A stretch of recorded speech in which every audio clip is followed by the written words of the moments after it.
Hello everyone, and what have we got here? We got here quite a beast, a scorpion in the sand on the beach, so dangerous. So I just wanted to do a review of it. I want to do a quick introduction in the garage itself. Just take a look at it from all angles, appreciate the work that designers put into it, that modelers put into it, because it is quite beautiful, at least I think so. Looks gorgeous. It's like a panther on drugs. Look at it. It's like a panther hull, and the huge gun. Basically it's the same mouse gun that goes on the Roomba, the RHM Borsig, and goes on the mouse obviously, and goes on a few other things in our game, like J Panther 2 for instance, and the Ferdinand.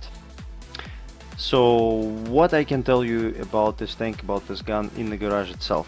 On paper, it's very nice. The gun is better than any of those tanks I just mentioned.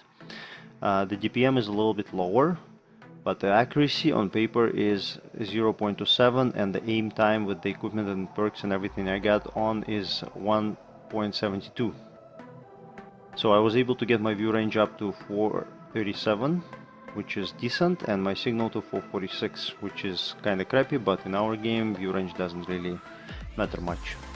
So how I was able to do that, and why did I do it the way I did it? So let me start off by saying, when you purchase this tank or rent this tank, it already comes with camo, so you cannot put any camo on it. It's just, it is what it is. You can put some emblems and insignia and stuff like that, but you cannot change the camo. It's always this kind of sandy color. The view range, the base view range is crappy. It's on par with the other tank destroyers in the same tier, but this tank has speed. So basically sitting in the bush and just having your binocs on, it's not fun. So there are better things to do that.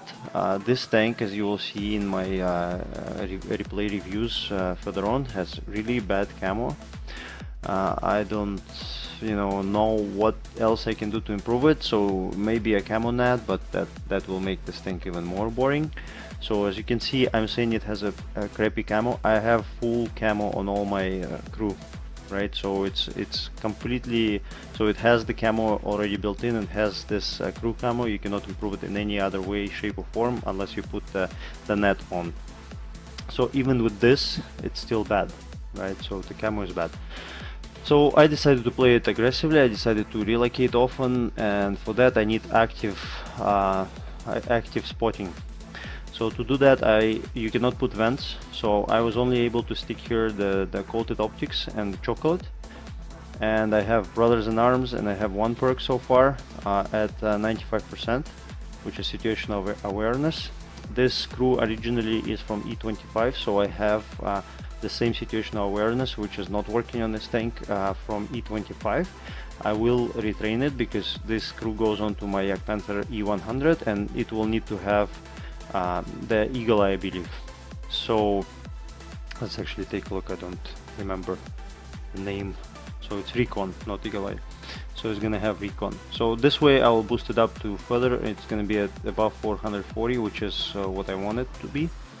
So with that speed and that view range, is gonna play an active role at tier 8. I believe this is the way to go.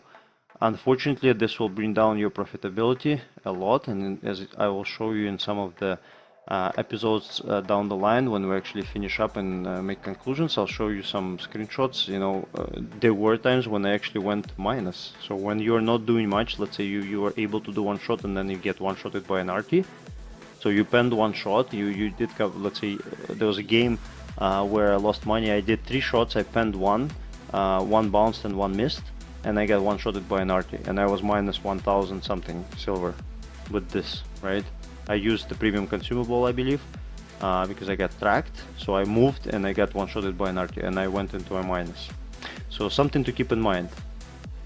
But it's enough of the garage time. I want to show you some bad and some good stuff about this tank in the gameplay itself. So I'll move on to that, and please enjoy it.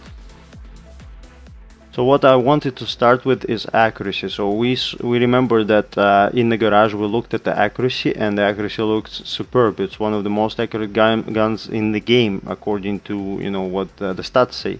But just look at all these shots. So I actually cut up some videos that I was able to play during the first 50 or so battles that I played in this tank, and this is the kind of accuracy you should expect. 3 shots in a row, fully aimed, and I'm missing. Just look at that. This is insanity. I do not have 4 shots, so actually this is on to the next video. Again, as you can see, fully aimed shots, and I'm missing completely. I'm not even bouncing. This is misses, right? So fully aimed, I'm able to shoot other tanks, like let's say Russian tank destroyers, and hit this kind of shots consistently, and here I'm just being trolled over and over again. And actually I don't know what it is, but I feel that this gun in particular is, look at this, this is retarded. Okay, so I feel this gun in the game is broken. I don't know why, but I had the same feeling in the Yak Panther 2. It was absolutely horrendous. I don't know how you are supposed to snipe. So this is a sniper tank, right? So it has a good gun and nothing, and speed and nothing else pretty much, right? So you're supposed to snipe in this thing. How are you gonna snipe? I feel they nerfed this gun on purpose. There's some hidden statistics which we are not seeing, that this gun is nerfed. Sometimes it bounces, sometimes it doesn't pan. Like when it should pan, obviously, like on like a light tanks, and you hit the track with no damage. And I had so many shots like this during yesterday in this tank. This is not even funny, right? This tank is supposed to rip apart the sides of the tanks, like I'm shooting now. I'm shooting at the side of the tank, I'm not even hitting. So it's very frustrating. And so to keep in mind, the shells on this tank are very expensive, right?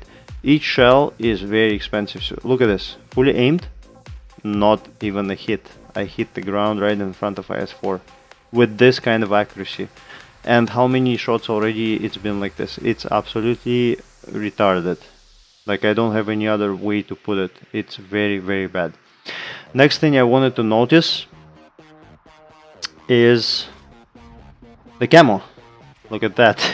I'm in the bush with full camo on my crew, and I'm like a light bulb basically. This tank is a light bulb. Wherever you go, whenever you try to hide all these regular spots that you usually go to, and I usually go to this spot from this respa. I believe this is the best spot. You get spot all the heavy tanks, you can put shots to them at no cost to you at all, and all other tanks like medium and tank destroyers. Whenever I go here, I always get tons of damage, and here I'm crippled just because, this. Look at that. Like, look at this. I'm 400 meters away from them almost, like at the cap of the view range, and I get spotted with a full camo on my crew. Look at this. I'm moving up here. I'm gonna shoot this gun. Full camo. Again, tons of bushes around me, right? I'm far away from everybody. Look where the light tanks are, and look at this. Boom, I'm lit. So yeah, so this is the negatives. You have to keep aware. If you cannot play red line type of gameplay, you need to be always far away from everyone. Even like you see that spotting view range cap on the map, you should be above that. So you should be between that and the maximum spotting range, which is allowed in this game, and that's how you remain unspotted. All other times you will be spotted. So anyways, on to positives. This game will highlight all the the good and actually the bad too as well. So look at this. This is a good position for fast tanks. I am fully aimed, and you're gonna see a barn passing by just right about now. Look at that. No damage. How is this possible? No damage side of of that tank? Seriously? It doesn't. Look at this. This is trolling 101. I feel this gun is the most troll gun in the game, so I find it easier to do damage in KV2 than this kind of gun sometimes, and other times you are able to hit the pixel from like 440 meters away. So it's very iffy. RNG makes this tank very iffy in my opinion. But when you do hit, the alpha strike is so good. It feels so nice. I find this tank, apart from all, so I discussed all the minuses. Now I'm gonna talk about the positives. So I feel this tank is probably the easiest to rack up damage at tier 8 premium, right? So the speed allows you to get into a position. Like I was able to get in here. Any other tank destroyer, I probably would be still chugging along, somewhere in the middle of the map. So it's not a really option for me, really good option for me. In this tank you can take up the position, that is number one. So speed is a huge advantage in our game, especially in the end game or the beginning of the game. So beginning of the game you can get to the position, end of the game you can go and either turn the tide of the battle, you can be at the right time at the right place, or you can run away and save your ass for a different engagement. So it's always very advantageous in our game to have speed. Alpha strike is another advantage. So when you do hit, you hit so hard, you literally need 4 shots to rack up 2000 damage. In FCM you would need to make how many shots? much more shots, right? So many more shots, and it makes a difference. In our game Alpha strike rules, right? So you roll out, you give 540 damage or something like that, and you roll back in. And something to keep in mind, this tank has an awesome rear speed for a tank destroyer, so it's like -20. So you go at -20, you go backwards. It's amazing. Most other tank destroyers and heavy tanks get -12. So it's really speed, and Alpha strike are the best. Also, I had to highlight the fun factor. I enjoyed playing this tank a lot. Apart from all this troll stuff, when I was able to break my keyboard and like I wanted to bang my mouse against the wall or something like that, it really does troll you a lot.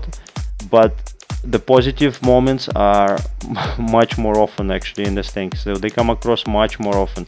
So you are able to dish out damage, you're able to have epic games in it, not from time to time, but actually in one day you can have a few. So this game is fun when you play this tank. So we are looking at my best battle in this tank yesterday. Mind you, it's been only one day, and I've been getting tons of mastery badges just because there's so many rentals and people like red players just come out to farm or do something to enjoy new tank as a freebie or something like that. So I don't know how many master badges I got yesterday. Basically every other game I got at least 10. I believe I had like 6 replays saved with mastery badges, and they are not worth anything because those are garbage mastery badges. I wouldn't even show them to you ever, because there's nothing to look at really. I'm just rolling around shooting tanks and I get a mastery badge. That's how low the plank is right now. So everybody's playing it. It's really easy to get a mastery. If you want to get the mastery and forget about this tank, this is the time to do it. Go get your rental, get your mastery, and forget about it. But if you do want this tank, and I think that everybody does want this tank who can afford it, I feel it's really fun. I believe I'm gonna be playing hell of a lot of games in this tank going forward.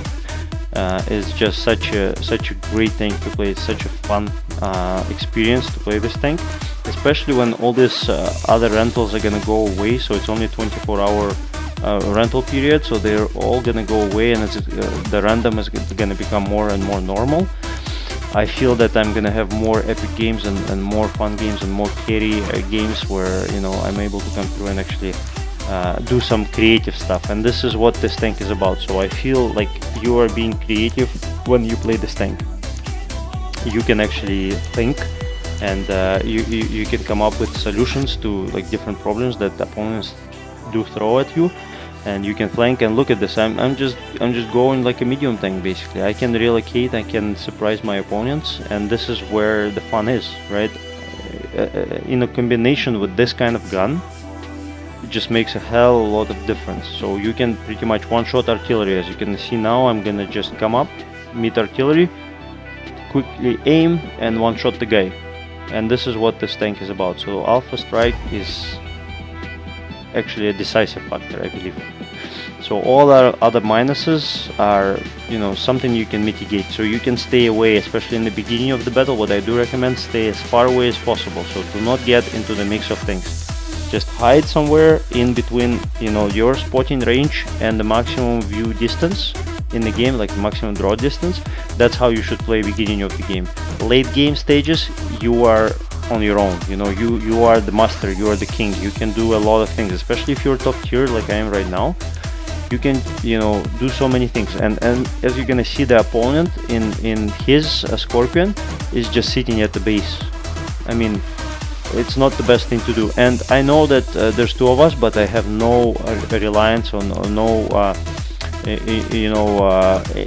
esteem to think that Oho is gonna do anything useful in this game, because I see his stats, I see how he played in the city, so I know this guy is not gonna help me much. So I just have to take it upon myself to pull this game through and win it. So I just left him behind. At first I was thinking we should go together and just, you know, let him tank like the same way he did in with the T-32. But I kind of figured out that he's so slow, by the time he actually reacts, we're gonna lose this game by a timeout. So this is one of the few cases, actually probably the only one I can remember out of close to 50 games yesterday in this tank, when I didn't get spotted and I did spot someone, and it's my counterpart. So that guy probably does not have camo, I have camo, and he probably doesn't have any good equipment on his tank, so he was not able to spot me. And this was so nice because I was able to get a free shot on him and he didn't even realize where I was. So but do not rely on this. Again, this tank camo is not existent. Okay, so imagine yourself, you're like a mouse pretty much. I don't remember exact camo values, but it feels like so, right? It feels like that. So you always get spotted, especially in tier 10 battles. You should always stay as far away as possible. That's my advice to you. In any way, I want to conclude by saying that this tank, I love it. I feel it's a gorgeous tank that they did. I believe the influence on wargaming was very positive. First tanks that they came up with that saw tier 10 were absolutely not worth it. I would not recommend most of them, but this tank is gorgeous. I highly recommend it. I feel everybody will enjoy this tank. I hope you liked the video, and I hope to see you soon, guys. Please consider giving me a like down below and subscribe to my channel. And I will show you some more gorgeous play in this gorgeous tank down the line as well. I will be playing a lot of it, so you will see a lot of videos about it. Thanks guys, bye now.